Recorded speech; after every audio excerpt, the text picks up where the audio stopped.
Myself and my colleague Alexandre, we are in the Petrobras Research Center here in Rio de Janeiro.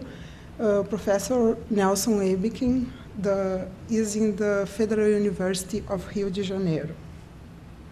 So the motivation of this work is to improve one monitoring system that Petrobras has that is in charge of the routine sea surface observation for the early detection of oil spills, helping contingency actions. We have operational 24 hours, 7 days a week, based on the visual interpretation and GIS analysis of SAR images. We also use a lot of meteo-oceanographic in situ and from satellites, ancillary information to reduce ambiguities in the SAR interpretation. This activity is integrated with oil drift modeling, in situ verification, and geochemistry analysis when we need to discover the source of the oil patches. The activity is operational since 2002, so we have a huge data set of SAR images and ancillary data to work. So why to use SAR for oil detection on the sea surface? We use SAR because SAR provides us images with a wide swath, using SAR providing a synoptic view, operation at any weather and illumination conditions, suitable spatial and temporal resolutions for the detection of most of the target that interested to us, and with an important feature that is a near real-time processing in delivery, very important when you work in oceanic areas that has very changeable environments. So if you have a wind speed of at least 3 meters per second, you have brag waves in the ocean surface, and the ocean surface will look diffuse. If you have oil or any other substance or event that could damp the sea surface, we will have a dark spot, and these are our targets that we are trying to identify in this work. So here is an example of the data set we use. Here is a RadarSat-1 image acquired in April 2002. And here is the coastline. You can see a lot of the dark spots. And using the ancillary data, here we have chlorophyll A data. Here sea surface temperature. Here the wind field. It will help us to identify all these features. Here they are already segmented. So it is easier to guess that this big feature is algae bloom because it's correlated with a higher value of chlorophyll. These dark patches are low winds because are correlated with this low wind area.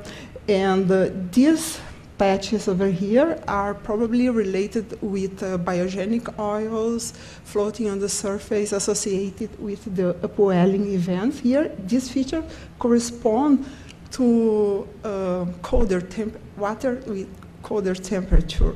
So our objective, our desire in this work is to summarize in a procedure, in a semi-automatic or automatic procedure, all this knowledge you use to do this integrated interpretation. So the objective is to produce, to develop a classification procedure for the automatic identification of dark spots detectable in SAR images. Many authors have investigated methods to automate the oil spill detection, and usually a 3-step approach is proposed: dark spot detection, segmentation, followed by the feature extraction, and then a classification. That is the typical OBIO approach. As oil and lookalikes have similar spectral signature, procedure based on the pixel clustering is not effective to discern them, so we need additional features. And then we follow this basic workflow where the first task was to build an example data set using all the monitoring system database. This database that is 10 years of images, in situ data coming from in situ sensors and in situ verifications, and the expert knowledge the company built inside, because all these activities done inside the company. We do not hire any company to help us to do that. So after that, we did an exploratory analysis in order to define a classification strategy. And in the following steps, we use procedures from data mining in order to produce classifiers. We do not use experts' role in cognition, for example, because we find that we need too many features, very complex roles. Then we think we will have a best performance in using inducing algorithms like decision trees, neural network, and support vector machines. So the example selections, we use radar SAR data with it corresponding ancillary data. The segmentation was done using the multi-resolution approach in cognition. And for the feature extraction, you use eCognition and ArcGIS as well. So then in the first moment, we calculated 40 features. The main features already used in the previous work as well, original ones specific to this area in data set.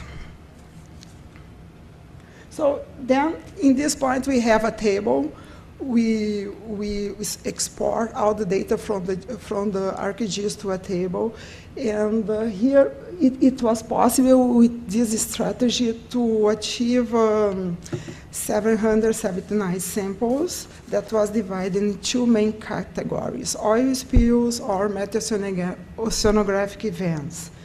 Inside the oil spill category, we have 3 classes: EP activities resulting from drilling in production activities, ship releases, that is the releases from ships, illegal releases from ships, and not identifiable oil. In the second category, we find 4 classes: the biogenic oil or upwelling. It was very difficult to differentiate the two because they are a lot of association among them. Algae blooms, low wind features in brain cells. In this graphic, it's possible to see how the classes have imbalanced samples. We have much more samples, unfortunately, in this AP activity class, and in that one, biogenic oils and upwellings.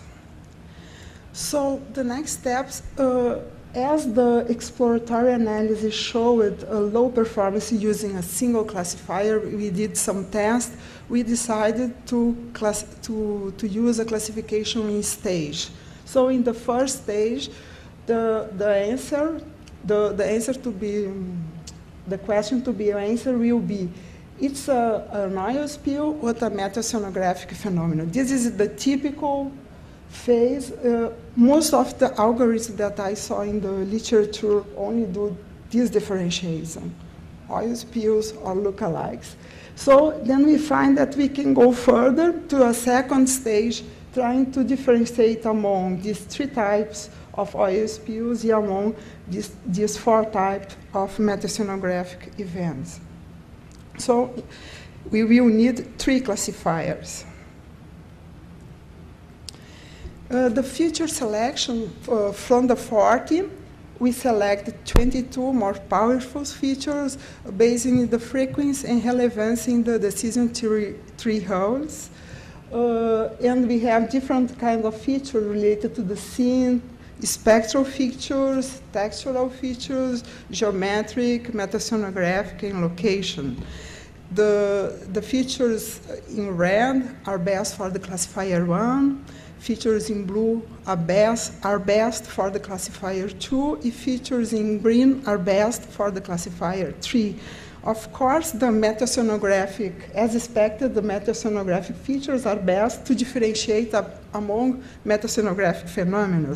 And the location of the rigs and underwater pipeline is more important to differentiate among types of oil spills. And this is very interesting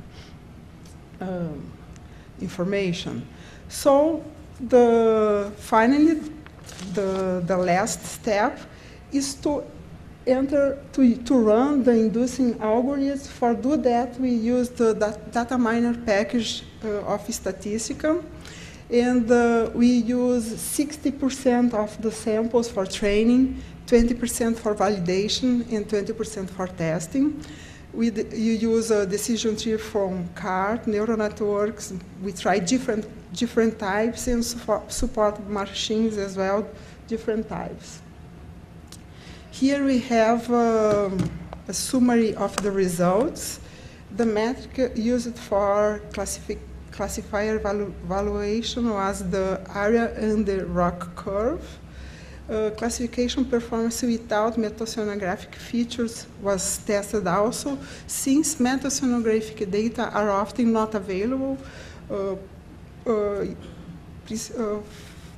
because of the frequent cloud cover we have in the area. So the classifiers have reasonable results, most of the classifiers. The best results for all cases was achieved using support vector machines. The worst result is here, trying to classify different classes of meteo-oceanographic phenomena without meteo-oceanographic features. So this is very predictable. Here we have the errors using the best classifiers, the support machine, with and without the meteo-oceanographic feature. So in the first step, using the meteo-oceanographic feature, it's possible to differentiate among oil spills and lookalikes with an predicted error of 7%. And in the next steps, to differentiate among different kinds of 3 types of oil spills with an error of 8%. And in total, we can do all the process with an error of 15% that we find that is very reasonable. The classification of meteo-oceanographic features, events without meteo-oceanographic features is really bad. So the bigger difference is noticed in this case over here. So to conclude, the classifiers were able to identify with reasonable performance 3 classes of oil spills and 4 classes of meteo-oceanographic events. The models based on support vector machine using radial-based function as kernel function presented the best results for all cases. The neural network multi-layer perception times also presented good results. The lack of meteo-oceanographic features causes a significant performance reduction in classification of meteo-oceanographic events, classifier 3. The classifiers could perform better with new training as long as more examples were available. The use of bagging, boosting, and ensemble methods are other options to increase the performance of the classifiers.